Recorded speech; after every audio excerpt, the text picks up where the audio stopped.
I see you've joined me in my kitchen again, and that's great. Let's have some fun today.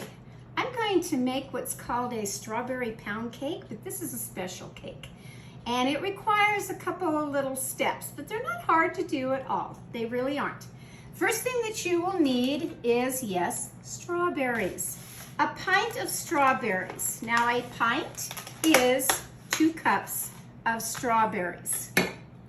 So we're just going to take these little strawberries here. And the first thing that you need to do is cut them. Cut them down a little bit so that you can have a good 2 cup full of them. I don't know where everybody gets their strawberries, whether you get it at the grocery store, Walmart, Sam's Club, Costco, in different areas of wherever you live. Try to get ones that are a little ripe and juicy. Doesn't matter if they're large or small. The only objective here is to get the 2 cups. Gorgeous day today. We had a little rain last night. Oh, that was so refreshing and welcomed, and it happened in the evening. Therefore, you can turn off your coolers and open up the windows, and oh, that was nice. There's nothing better than to smell fresh rain falling and to hear it. It's really nice. So that was kind of welcomed last night. I really enjoyed that. Put the dogs to sleep, you know, the whole 9 yards. It was great. It was great. Okay, so we're getting kind of close here to our 2 cups of the strawberries. Just a few more here. I like to get the bigger ones in first. Maybe one more. Don't be skimpy on the strawberries. Okay, we can put all that away. And the next step is to puree these strawberries. Now, it does require a little food processor. So whatever you have in your house to mix these up. I just have this little KitchenAid, which I really like this little thing. And so we're just gonna pour all of these strawberries in the processor. And in there. All the way to the top. Set your lid on. I have to do it this way. Some things I just can't do backwards. Mine has a chop and a puree, so I've set mine for the puree. We're gonna mix this up.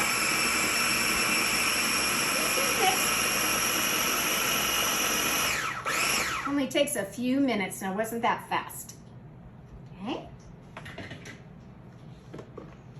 Then, I said there's just a couple of little steps with this. You're going to take the puree mixture now and put it in a saucepan.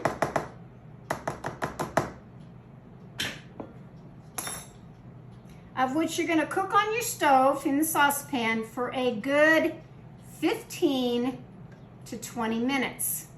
You want this to become thick. I suggest you cook it on medium with a lid on your pot.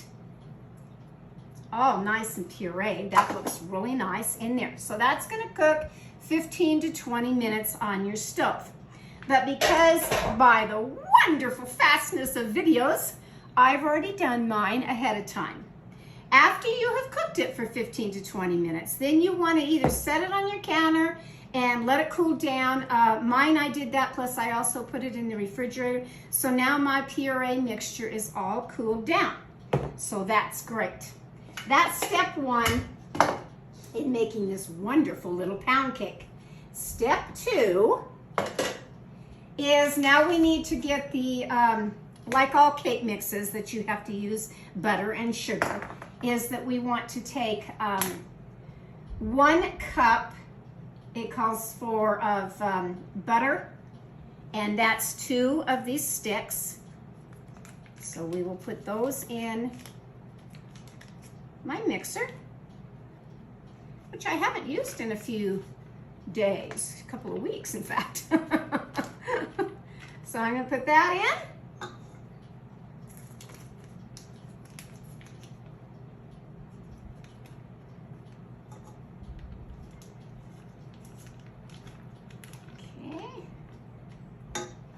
All that's going in.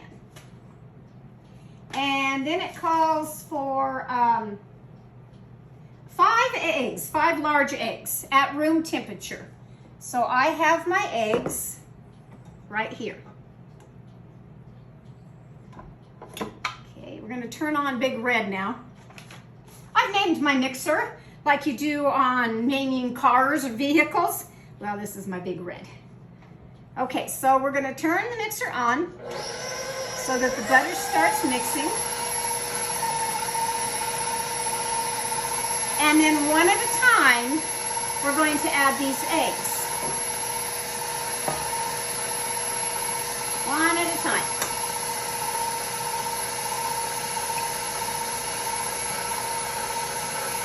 Meaning you don't want to break them all up, put them in a bowl, and just dump them in there. No. This requires one at a time mixing. Make sure it's blending very well before you add the second one.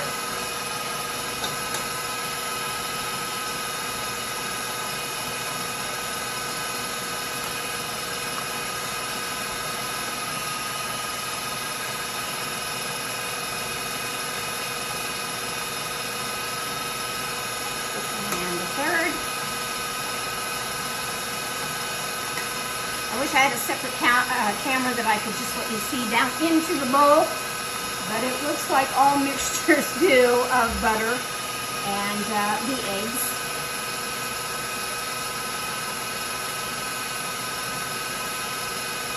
Go ahead with the fork.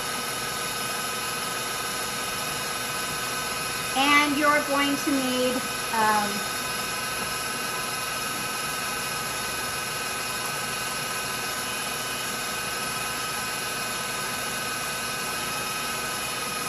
right here, following my recipe because I wrote it down, and then I got my recipe all wet. It just happens.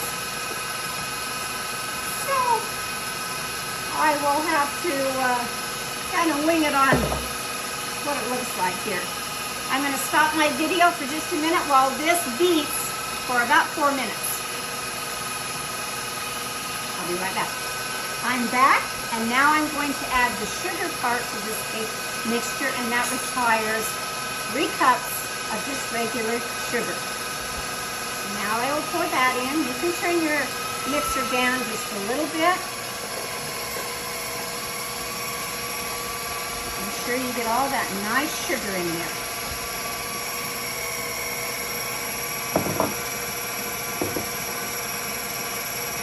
I also like to stop my mixer every now and then, and I do like to scrape the sides of the bowl to make sure that everything is getting mixed very well in here. Very, very well.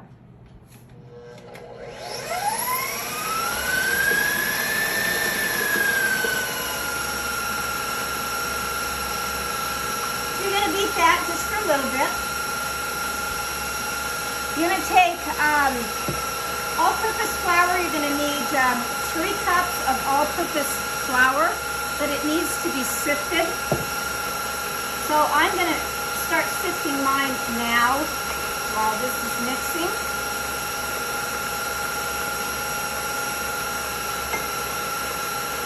My little mixer, my little sifter, my little vintage sifter. Somebody would get a big kick out of this. They really would.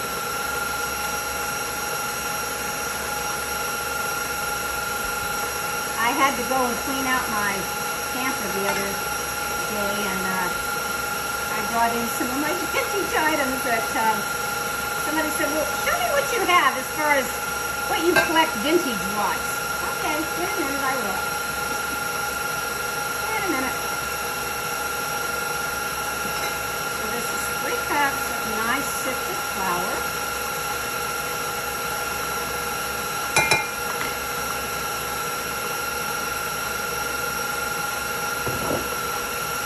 This should look nice, fluffy, yellow, which it does.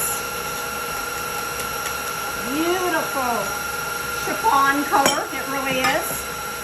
It really is. Now you want to turn your mixer down slow, because now you're going to be adding the flour in 2 increments. That means half of this I'm going to add, and then I will wait and add the other half when it's mixed up a little bit more.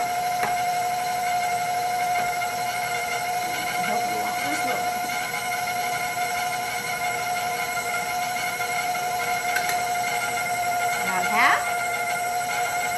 Let that mix up real well. Okay. We'll add the rest.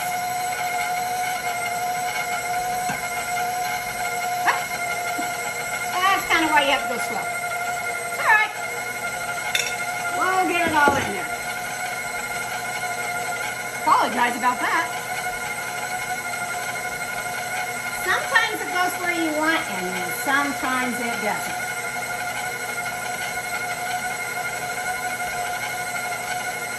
Okay? Also to this, you're going to need 1 teaspoon of salt. A little teaspoon of salt.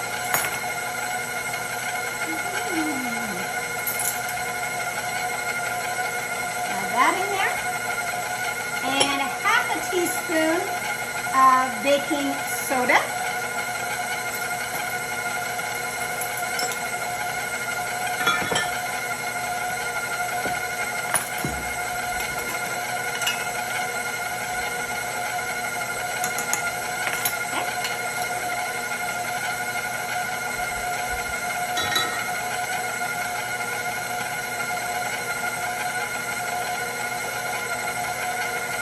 Then you're going to need some buttermilk.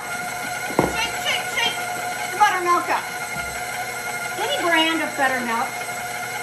I like Metal Gold when I buy any type of dairy. I really do. I really like that. So 1 cup of buttermilk. Pour that in there. For heaven's sakes. Well, one person's going to get a big kick out of this today. They're going to laugh their head off, and that's okay. Actually, I want them to laugh. This is a special cake going to somebody that I want them to really laugh, and they're going to on this. It's all right, we got it in there. You're going to say, well, she has never made a mess like that before. There's always a first, isn't there? Always a first.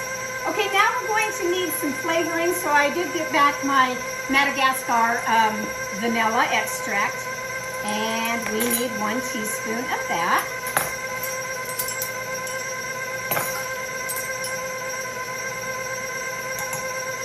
1 teaspoon of that. And it's calling for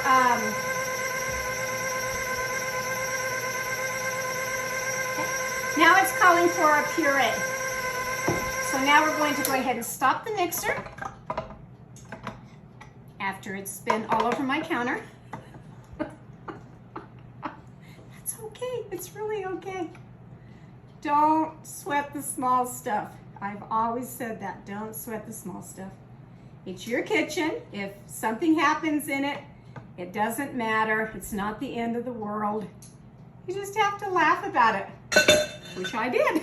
Which I did. Mixer's kind of a mess, but that's okay. We'll just kind of push it out of the way. That's all right. Okay, so we have everything in here but our nice strawberry puree, and that I'm going to add now. And those are very fresh and nice strawberries, so the scent of this is something else again. And you just kind of want to fold that in. You don't want to overbeat or overdo on these cakes. But you also want to get it well blended.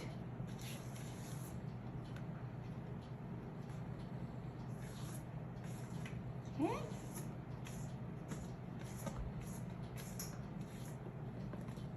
So that's what it's going to look like in the bowl. Now, because this is a bundt cake, we need a bundt pan. And that's what these look like. Little shapes like this. This is a nice Teflon one. I've got several different styles of bundt pans, but this one I kind of like. But you do need to grease this. So we will add some cooking spray to this all over so that the cake doesn't stick. And then we're just going to start pouring this now into this pan. And I always kind of like to turn the pan to the bottom a little bit here. This is a lot of cake for this pan, but we'll see. A lot of cake for it. Bundt cake is a thicker texture of a cake anyway. It's not runny like a regular cake mix would be. It really isn't. You're going to preheat your oven to 325, and this cake is going to cook for 70 to 80 minutes. Quite a little while for this cake to cook, but it has a lot of ingredients in it. It really does. So just kind of make sure it goes evenly all around your pan. Okay, so while that's taking its almost hour, a little over an hour to cook, I'll be right back. I like kind of wiggle mine, and I go kind of like that to get the air bubbles out of any cake, usually on a cake like this of a bundt pan. So I'll catch you in just a little while. Hang on. I'm back. I've cleaned up my mess. And yes, Big Red Mixer cleaned up very well. She certainly did. Probably should have turned that down just a one notch more on the mixing part, but like I said, if I can laugh about it, if you can laugh about it, then that's what it's all about in a kitchen. It really is. If you were sitting here right at my counter, I'd be laughing more than that. I really would. So for my friend who asked me what I collected as far as utensils for the kitchen vintage, I will show a couple of things that I have had over the years. And one of them goes clear back to my grandparents, these red scissors, these old-fashioned red scissors that did all kinds of things. Anywhere from, it's got little grooves in here that you can open lids with, and a little hook here that you can pop open even, well, in those days, a beer bottle or a pop can or whatever. So those are the vintage little scissors. And then I have, like I said, I like to get the ones either green or red on the handle. Doesn't matter to me if the paint is wearing out. That shows it's vintage, it's an antique. And this is a little peeler, anything from, potatoes, carrots, whatever you want to do. One edge has a little serrated edge here for decorative peeling. So that was that. Then I have this one, and this thing is great for carrots, cheese, making different designs. I really kind of like it. This little item that opens wide is for jars. You would put a jar in here, and then you would turn it and get a hold of it, and then you could turn it and the jar would open. That's that little guy. And of course, a good potato masher. And I like this one because it's not big. It's more my size, lady's size, which I really like that little guy. Okay. Then I have also, this is to put your knives in and sharpen your knives. This little guy right here. Another little vintage item. Then I have 3 of them. I started out with, of course, the egg beaters. Old-fashioned egg beaters. Now, this is just one style of the beater. Then I have my favorite one here. That this beater almost looks like the hand mixers because of the beater size here. So I really kind of liked it. And it has the turquoise color that went in my camper. So that's those two. And then along the line, I found this adorable little one that on the side of it, it says, beats anything in a cup or a bowl. So it's just like a little mini one. So I kind of like it. That's the little beaters. This little item you see every now and then, and these things are great. These things are almost like the whip that we use now, that you can use these for, like in a skillet when you're doing gravy. And I've used it. I've used all of these, I really have. The different spoons that I have collected, and I'm still collecting them, I really am. Anywhere from one that is plain like this to these that have the slots. And again, whether it has the paint on it, this actually was a gold color with white and black at one time. So these are the little spoons. And I always like to find this little guy, again, for a whisk or sauces of any kind to stir around. These things are great. And yes, I do have a few, because I like them, of the spatulas. Now, again, doesn't matter to me what the handle looks like. I know that it is vintage when it does have the paint on it, and if it's peeling, who cares? It's vintage. So that's one style. Same one with the red. Same one here. Then I just got the other day, this is another one, same here. A little different in size, that you can see that these are a little different in size on some of them. Some of them are a little bit bigger coming up. And whether I use these in my house or out in my campers, I still use them. And then these that I like. And I just found this one the other day because I've had this one for a while. And of course, you can't cook dinner without something to stick in your meat to grab your meat. So I have this style, one like this with a little fatter handle to it. This was a find of having the 3 prongs. This one's very narrow up at the top, and my very vintage one of this one for meats also. So that's a start to some of my vintage collection that I've had over the years, and I keep adding to it. I really do, wherever I can find more things. But for the gal that especially asked me to show these, I hope you've enjoyed it, and you go find some for your camper and have fun with it. My cake's still cooking in the oven, so I'll check back with you in just a few moments. I'll be right back. Well, I'm back, and the pound cake is out of the oven. I have placed it on a nice cake plate, and the first step is that you put powdered sugar all over it, which I have, but I'm also going to make a little bit of a glaze. Remember that we had the 2 tablespoons of the pureed strawberries, and we're going to use those also. So for the glaze, I'm going to take 2 cups of powdered sugar, and it doesn't have to be sifted. Just 2 cups will be fine. More than enough, probably. Really more than enough. And then I am going to put in the 2 tablespoons of the puree strawberries. We'll get those in there. That'll be kind of nice.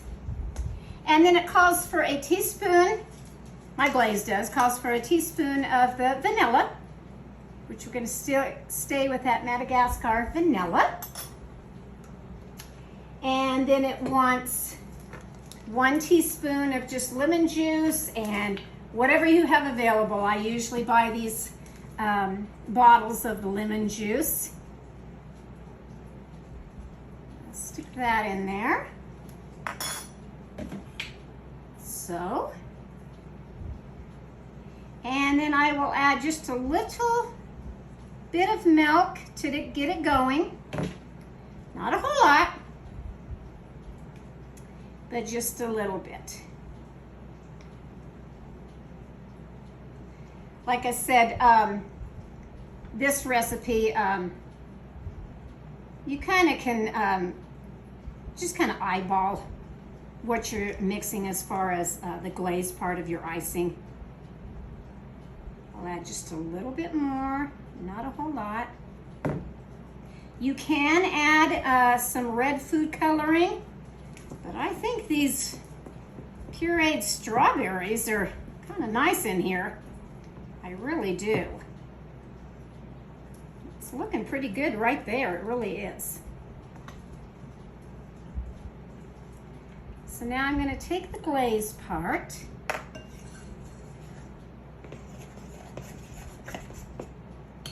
and a glaze is a glaze. You just kind of start and put it on the cake and let it run down the sides of the cake. You want the powdered sugar to show also, and that's what I'm going to do. I want that powdered sugar to come out and show too. I'll try to be careful and not make too much of a mess doing the glaze.